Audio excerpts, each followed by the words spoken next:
Assalamualaikum. Sugeng Injing Bu Ati. Halo rek. Jenengku Anika.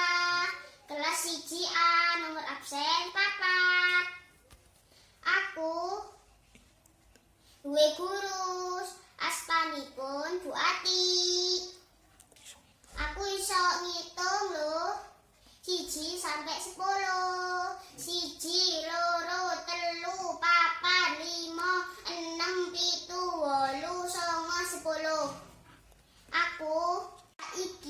Aku kate paraga awak.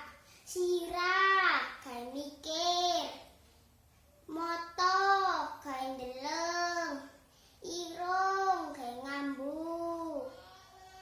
Lambe gawe ngomong mbek maem. Tangan gawe nulis mbek nyobek.